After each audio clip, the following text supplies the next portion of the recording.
لا ثانية واحدة بقى معلش، انت دلوقتي بعت لي كم اسامي انا مش فاهمها. احنا دلوقتي المفروض اننا هنشتغل مع ارثر شيلبي ومع طوكيو ومع البيست فريند بتاع سبايدر مان ومع ويلسون فيسك ومع الراجل بتاع افاتار وكمان مع الراجل بتاع فيلم ليون دون وكمان الراجل القصير اللي بيطلع مع ذا روك. احنا هنعرف نشتغل مع الناس دي كلها؟ اه اكيد هنعرف نشتغل معاهم يا راجل. وانت مقتنع ان هم هيطلعوا حاجة كويسة؟ يا عم اكيد هنطلع حاجة كويسة. لا لو كده يبقى تمام خلاص قشطة، انا ماليش دعوة، انا مالي. يا ابني هو انت مش عارف ان انت المخرج؟ اه انا المخرج انا عارف. طيب خلص الحوار ده بقى بسرعة وخلينا نخلص عشان انا اصلا مش واثق فيك. خلاص تمام قشطة، يلا حبيبي باي باي. تمام يلا سلام.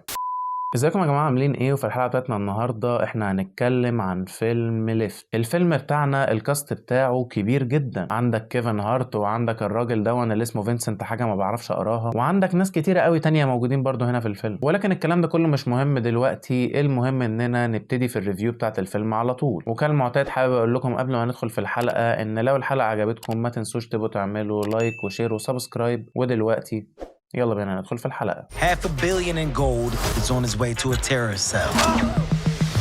And the gold needs to disappear. What's your plan?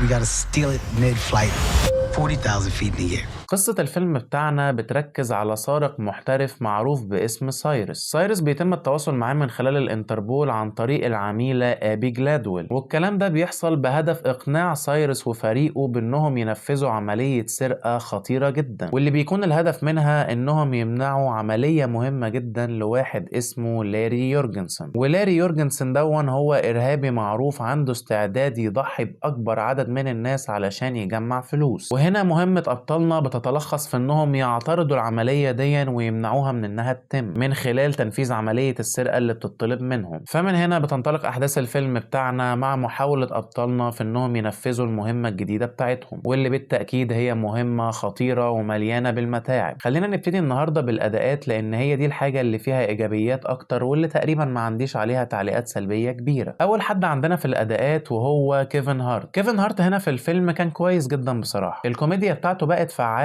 لما قرر ان هو يسيب الحمل الاكبر على الكتابة وعلى الموقف بدل الحركات الهبلة اللي هو كان متعود يعملها في غالبية اعماله قبل كده، وده شيء من وجهة نظري خلى الكوميديا بتاعته فعالة بشكل اكبر وخلاني فعلا استمتع ببعض المواقف الكوميدية اللي هو كان موجود فيها هنا في الفيلم. بعد كده بقى عندنا فينسنت اللي ما بعرفش انطق اسمه. الراجل ده كان اكتر واحد كوميديته فعالة في الفيلم كله، بجد كان عنده المقدرة ان هو يضحكني كتير قوي قوي قوي، وده لعدة اسباب اهمها اداؤه وتركيبة الشخصية بتاعته، واللي من وجهة نظري كانوا أحلى حاجة في الفيلم كله. ده غير كمان إن أصلا شخصيته بأدائه بتركيبة الشخصية بتاعته هما اللي شايلين 90% من حمل الكوميديا. وبصراحة الراجل ما خيبش، ما فيش مشهد طلع فيه وعمل أداء لحاجة معينة أو كان عامل كاركتر معين أو كان بيعمل أي حركة كوميدية معينة وحسسني إن هو دمه تقيل في أي وقت من الأوقات. مستحيل، دي حاجة ما حصلتش خالص. الموضوع وصل معايا كمان لأن أنا لو هقول إن أنا طلعت من الفيلم دون بحاجة واحدة ف100% هتكون الراجل ده، لانه هنا اثبت لي ان هو مش ويلسون فيسكو بس، لانه وضح لي هنا ان هو عنده حاجات كتيره جدا يقدر يقدمها على الجانب الكوميدي، وده بصراحه بيوضح لنا على الاقل ان هو ممثل عنده رينج رهيب، وده شيء في حد ذاته خلاني عايز اخصص جزء كبير من وقتي ان انا ارجع ابص على الفيلموجرافي بتاعته واتفرج عليها كلها، او على الاقل يعني اتفرج على الاعمال المهمه اللي موجوده في الفيلموجرافي بتاعته، وده بس عشان يبقى عندي المقدره ان انا اقدر حجم موهبه الراجل دون بشكل محترم، لانه فعلا واضح ان هو ممثل قوي. وعلى فكرة انا عندي ليك مفاجأة، الشخصية اللي عجباني قوي هنا دي واللي كانت شايلة غالبية الكوميديا في الفيلم تقريبا هي ملهاش دور اصلا في الاحداث. صدقني زي ما بقول لك كده تقريبا شخصيته ملهاش لازمه، يعني لما يجوا يحطوا هنا شخصيه ملهاش لازمه قرروا سبحان الله كده يقوموا حاطين الراجل اللي كان شايل الكوميديا بتاعت الفيلم كله، واللي لولا اصلا ما كنتش في الغالب كملت الفيلم للاخر. للدرجه دي على فكره الراجل ده يعتبر بالنسبه لي كان شايل الفيلم. جون رينو هنا في الفيلم في اداء الفيلن بصراحه كان عامل في البدايه اداء معقول، ولكن بشكل سريع جدا اداؤه وابعاد شخصيته بيقلبوا لابعاد كرتونيه تماما، وده شيء كان فصيل جدا ان هو يحصل مع فيلن الفيلم نفسه اللي هو حد متقدم عنه ان هو خطر جدا. فدي حاجه من الحاجات اللي كانت مضايقاني قوي هنا بصراحه. بقيه الكاست كانوا عادي موجودين زي مش موجودين، ما حسيتش باضافتهم قوي. ولكن بعيدا عن الاداءات بقى خلونا نبتدي نتكلم عن الفيلم نفسه والاكشن والقصه والكلام ده كله. الفيلم ده احنا ممكن نقسمه لنصين، النص الاول واللي احنا بنتعرف فيه على الشخصيات بتاعتنا وكمان بنتعرف فيه على المهمه الجديده اللي هي اصلا تعتبر محور الاحداث بتاعتنا، وطبعا النص التاني من الفيلم هو اللي بيتم فيه تنفيذ العملية نفسها. وعايز اقول بصراحة ان انا حبيت النص الاول من الفيلم جدا، بكل تأكيد حبيته اكتر من النص التاني بكتير، لان زي ما قلنا من شوية في النص الاول من الفيلم كنا لسه بنتعرف على الابطال بتوعنا، واللي كانت مرحلة مسلية الى حد ما، واللي فيها برضو بشكل ما او باخر بنتعرف على قدرات الفريق بتاعنا. ده غير ان كمان النص الاول من الفيلم كان العامل الاهم فيه والاكثر تميزا واللي بيعتمدوا فيه على تقديم عامل المتعة كان هو عنصر الكوميديا. ولو انا ما قلتلكمش فالكوميديا بالنسبة لي هي تاني افضل حاجة موجودة هنا في الفيلم بعد اداء فينسنت طبعا. وعايز اوضح لكم كمان ان الكوميديا ما كانتش العنصر الاكثر تميزا في النص الاول بس من الفيلم، ولكن في الحقيقة هي كان بيتم الاعتماد عليها اكتر في النص الاول بس بصراحة كانت هي العنصر الاكثر تميزا في الفيلم كله. يمكن عشان كده انا ما حبيتش النص التاني قوي من الفيلم، لان في النص التاني من الفيلم عنصر الكوميديا وجوده بيتراجع، وده طبعا بيحصل على حساب عنصر الاكشن اللي مسيطر تقريبا على غالبية احداث النص التاني من الفيلم، واللي للاسف عايز اقول ان انا ما حبيتوش اساسا، لان فعلا يا جماعة مواجهات الاكشن هنا في الفيلم كانت من اسوأ ما يمكن. هي غالبية مواجهات الاكشن هنا في الفيلم بتعتمد على مواجهات فردية، او على الاقل يعني اللي هي المواجهات اللي بتبقى بين واحد والتاني بشكل يدوي بدون اسلحة او مطاردات او الكلام ده كله. وعايز اقول ان بجد ما فيش ولا مشهد من مشاهد المواجهات دي كان كويس، بالعكس كانوا وحشين جدا. يمكن كان في مطاردة كده سريعة في الاول كانت لطيفة الى حد ما، في بداية الفيلم خالص كانت موجودة وكانت مقبولة نوعا ما يعني، ولكن بقية الفيلم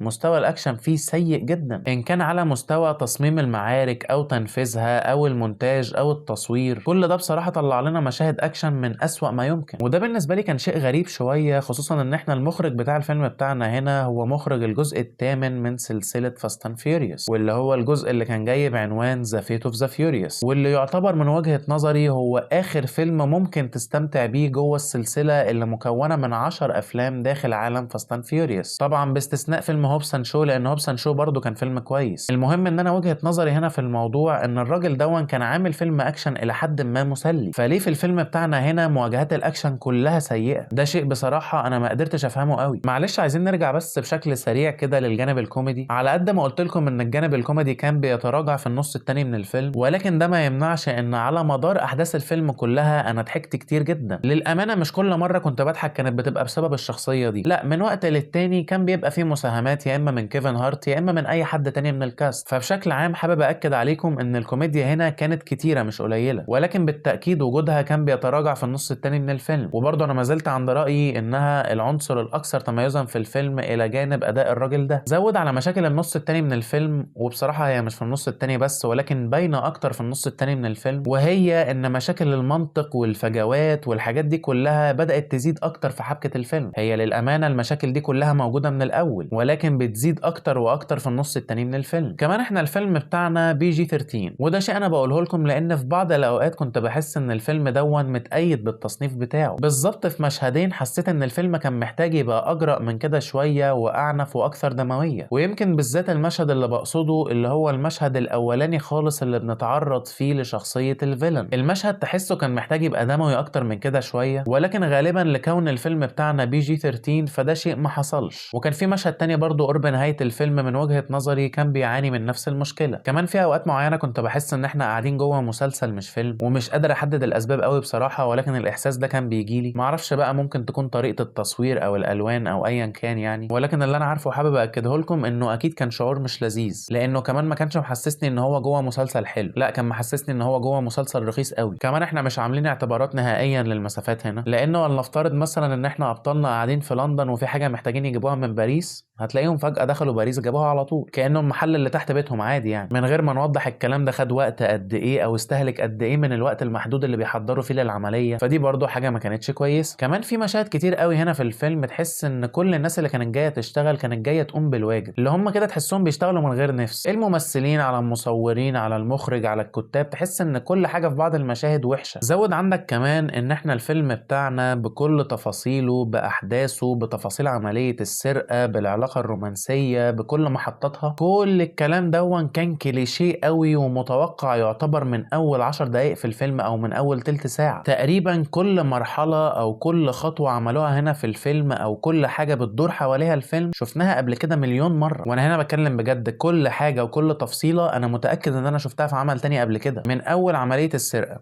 للطريقة اللي اتقدمت بيها للفكرة بتاعت مين الشخص اللي بيعرض العملية أصلا، لعلاقات بعض الشخصيات ببعض اللي بينتج عنها وجود خط رومانسي، للوقت بتاع تخطيط العملية نفسها وكمان التنفيذ بتاع العملية نفسها ومراحل تنفيذ العملية نفسها. كل دي حاجات أنا متأكد إن أنا شفتها قبل كده في أعمال كتير، ويمكن الفرق الوحيد اللي ما بين الأعمال التانية والفيلم ده ان الفيلم ده عملها اوحش بكتير. يعني في بعض الاعمال ممكن تقتبس او تكون ملزقه الفكره بتاعت الفيلم كلها من اعمال تانية، هتلاقيهم قعدوا ياخدوا حته من هنا على حته من هنا على حته من هنا علشان يعملوا الفيلم بتاعهم، والى حد ما برضو يقدروا يطلعوا فيلم مسلي مكرر 100% ولكن مسلي. حتى الموضوع ده ما حصلش عندنا هنا في الفيلم، لان الفيلم بتاعنا بالكامل مقتبس، وللاسف قدر المتعه اللي فيه قليل جدا. الحاجه الوحيده في الفيلم اللي كانت قادره فعلا انها تقدم متعه كانت الاداءات الكوميديه، واللي غالبيتها من وجهه نظري كان شايله الراجل ده. او كمان برضو عندنا بعض المشاهد الكليشيهيه قوي، اللي هي لما يكون عندنا فريق بيخطط ان هو يعمل حاجه قصاد حد خطر قوي ويحسوا ان الموضوع ممكن يكون اكبر منهم شويه. في مشهد كده او عده مشاهد معروف انها بتحصل في التوقيت ده في القصه، واحب اقول لك ان المشاهد دي موجوده هنا في الفيلم ومتاخده بالكربونه، منسوخه كده من كل عمل كان موجود فيه الكلام ده. المشكله انها فعلا كانت هنا مشاهد اوفر، الاداء فيها كان اوفر، الحوار فيها كان اوفر وكان غير مقنع. يعني حتى لو انت بتعمل لي حاجه كليشيه حاول تعملها بطريقه كويسه، حتى لو انت ناقل الموقف او الفكره او حاجات كتيره قوي من مكان تاني، مش مشكله ان انت تيجي هنا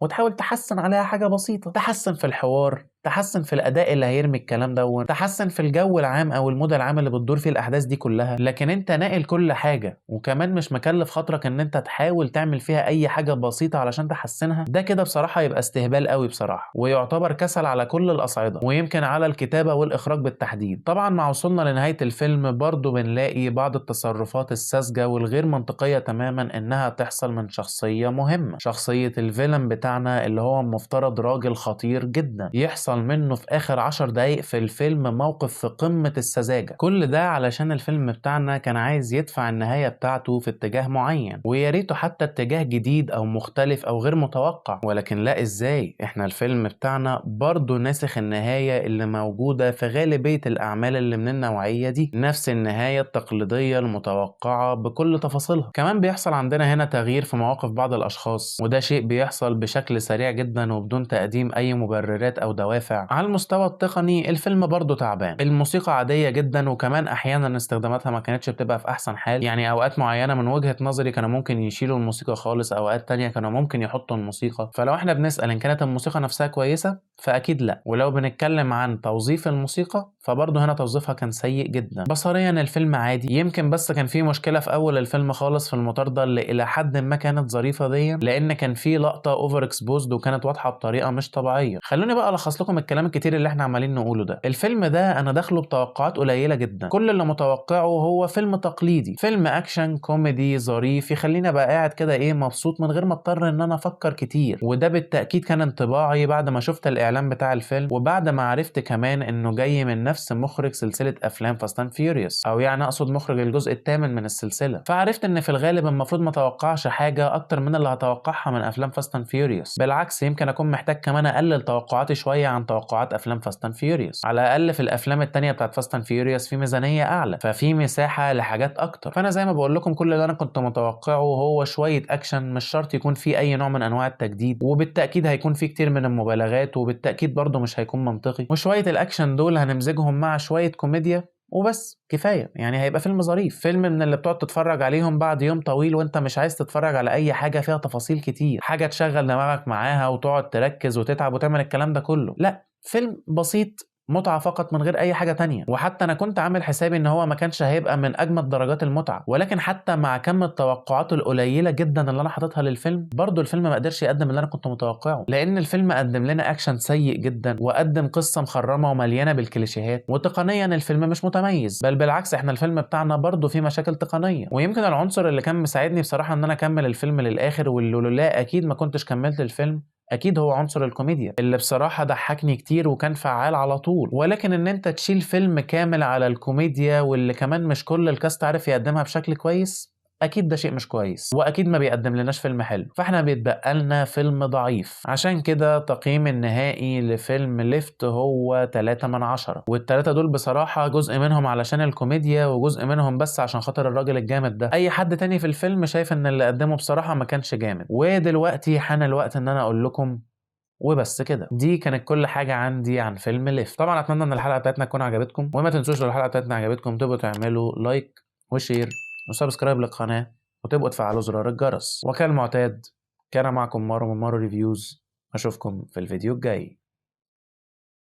سلام.